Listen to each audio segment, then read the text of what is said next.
Hello everyone and welcome to an analysis of dance. We discuss the movements and debuts of the Billboard Hot Dance charts in immaculate detail, with in-depth reviews of each debut each week. Okay, this is a start. I mean, yes, we didn't get a ton of debuts on average, but it feels like this is the first week in a while where the charts are actually starting to get back to normal, with Charli XCX starting to see some considerable losses, and with a lot of songs coming in and out.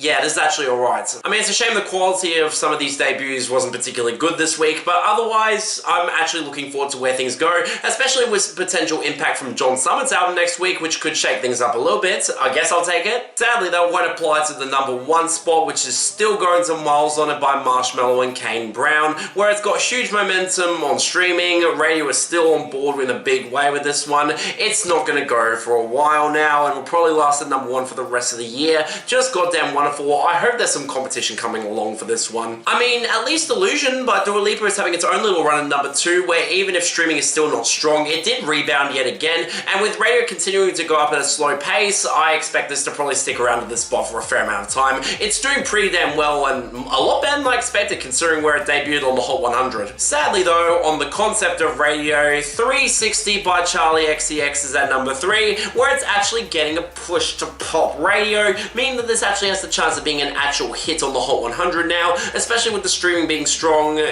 Really, of all songs, you pick the safest bet. Then there's Houdini by Dua Lipa at #4, and really, when you have this much consistent residual radio and streaming, I'm not exactly surprised this is here. This is not going to go down without a fight anytime soon, especially when it's competition, and I Don't Want to Wait by David Guetta and One Republic at #5 is starting to fall back considerably, where radio is just not getting on board with this at all, and streaming is starting to fall back. I don't expect this to stick any higher, and honestly, it had a decent run, so I'm not surprised there. Then there's Girl So Confusing by Charli XCX and Lorde at #6, and really this is only here because it's got such a huge gap from #7. It's losing across the board, especially on streaming, so I'm not exactly expecting this to stick much higher. But for now, we have a surprisingly big story, a debut in the top 10 that I quite frankly did not expect would ever get here. JOYRIDE by Kesha at #7. Now this doesn't surprise me considering Kesha is a very dance-focused artist at points. You could have easily included a fair amount of her catalogue back in 2010 to 2012 if that chart existed back then. But with the sound of this song, I'm not exactly surprised that streaming really got on board with this, to the point where it actually hit the bubbling under, which is really notable for Kesha. She hasn't seen that in a long time. The question is it going to last? Because I have no expectations that radio is going to pick this up, and streaming is really the only thing keeping it around.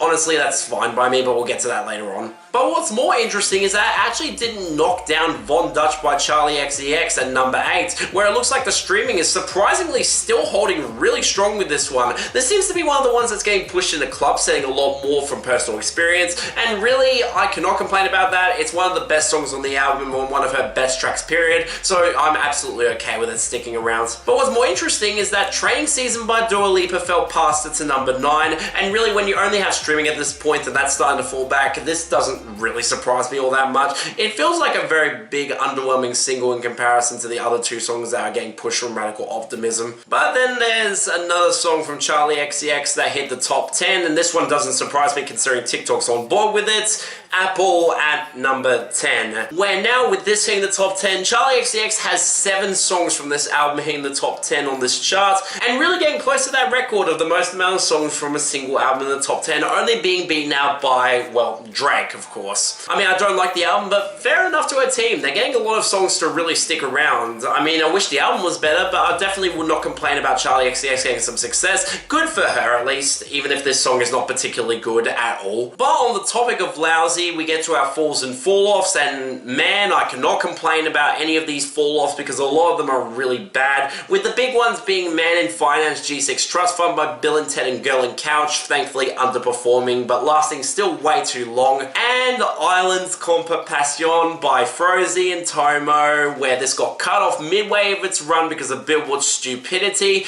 and with this remix, it charted separately, only charted for 5 weeks, and flopped so badly that it's probably going to end up missing the year-end list because Billboard could not consider what any version of this song actually is. Good riddance. This shit is fucking awful. Hell, outside of Girls by Dom Dolla taking a minor hit down to 40, where I expect this will stick around just fine, the rest of our falls are mostly album bombs losing out yet again, with Healing Shattered Heart by Kygo and the Jonas Brothers losing all the way down to 39. Yikes, that one's not sticking around at all. Same with Witchy by Kate Renata featuring Childish Gambino collapsing to 42. Can this please make a year-end list? It's really damn good. And finally, we're starting to see considerable movements for Charli XCX with Spring Breakers at 45 and sadly So I at 43. Shame that they're two of the best songs on the album, but still, I can't complain about a lot of the albums starting to lose out. I'm getting really sick of it sticking around this long. But on that topic of genuine activity, it comes mainly in our jumps and comebacks, where we actually saw a comeback this week. More interesting though is that it's the You and Me Revo remix by Disclosure and Elisa Doolittle back at 49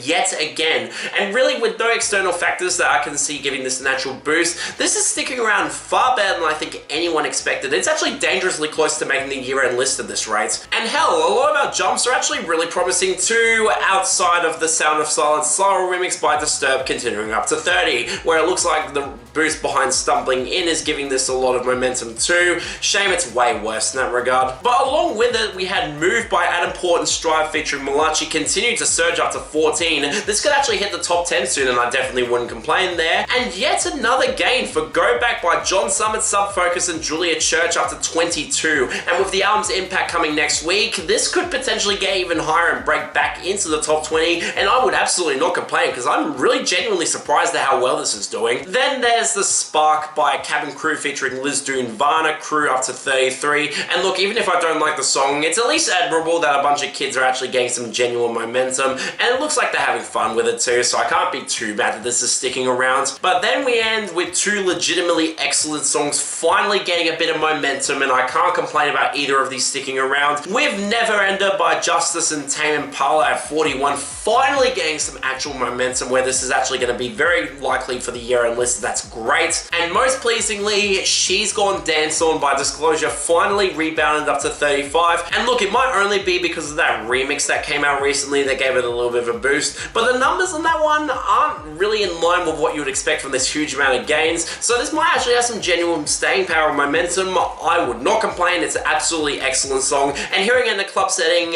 yeah, it's a song of the summer, easily for me. But onto a, let's say, interesting list of debuts, starting off with something that I did not expect would ever chart here. Number 50, Quezacotl by deadmau5.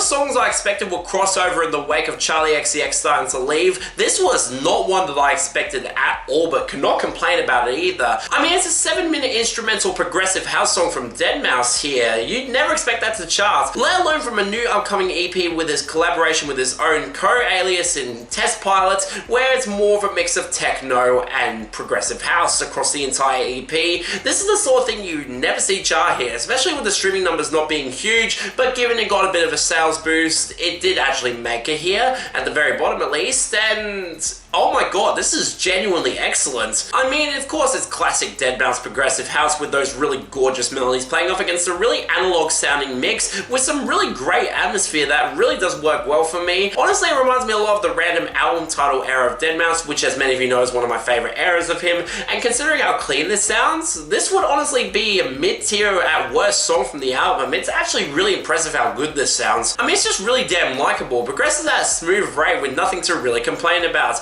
I mean, it's not one of the best songs that he's ever made in this style because he's really top tier in that regard, let's be real here. But for what this is, I'm really happy to see this chart at all. And the fact is, even if it won't last, it is great to see here. This is a great song. Number 48, X Slide by 2KE and 808 to You, Lee.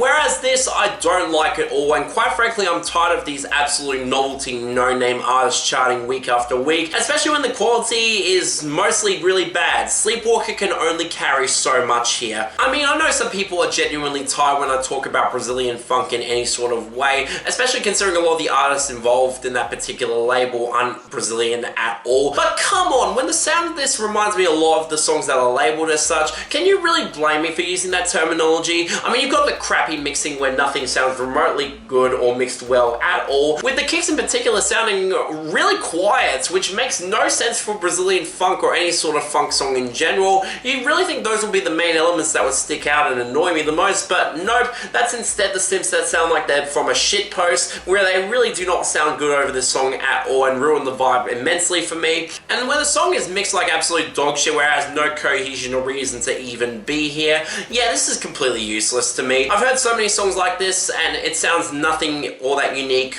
or special or good. Can this not stick around? It's fucking terrible. And number 7, Joyride by Kesha.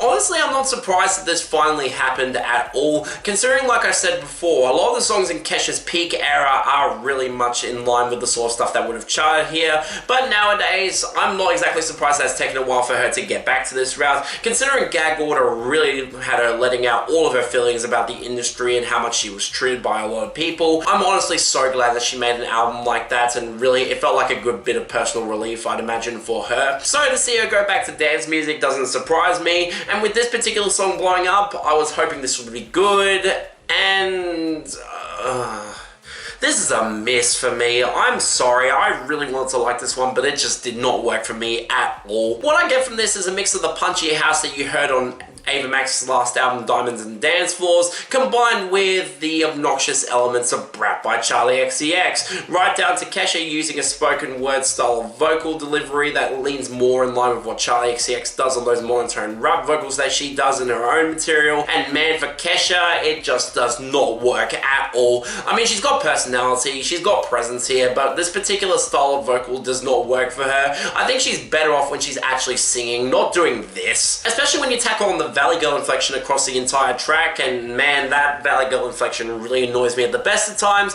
and with this, it does not sound good or fit into this mix whatsoever. And when you have this painfully annoying house beat with barely any melody that's only being carried by pitch-shifted vocals for the chorus that really are not all that good, and with a hook this week, I'm really disappointed by this one. I mean, it's got good content, it's nice to hear Kesha being so out and proud about herself, especially when she's talking down to a lot of people who treated her horribly in the past. This sort of song is really powerful lyrically if you know what she's gone through, but otherwise this production annoys the hell out of me. Everything else just did not work for me at all, and while I'm happy to see Kesha stick around and actually get some momentum with this, and really I hope it continues to stick around, even if I'm not a fan of it, it is good that she's having success. I just wish the song itself was remotely interesting or good in that regard, but look, for me it's not the worst of the week. Nope, that's going to X-Slide by 2KE and AAoD to Yuli. That song just absolutely has no reason to chart here at this point, and with the sound not being all that new or refreshing, I don't expect it to stick around. Good riddance. Best is obviously going to Quezacotl by deadmau5. That shouldn't be a surprise to anyone. It's really the only good song of these debuts here, and it's a shame it probably won't stick around either. But next week though, God, I hope that new Katy Perry single is overshadowed by the John Summer album, because man, hearing all the discourse around it has me worried as fuck about it, and with the album by John Summer being a lot better, I really hope that does some more impact. I'd really like to see it happen. But yeah, that's all for this episode of an analysis of dance. See you next time.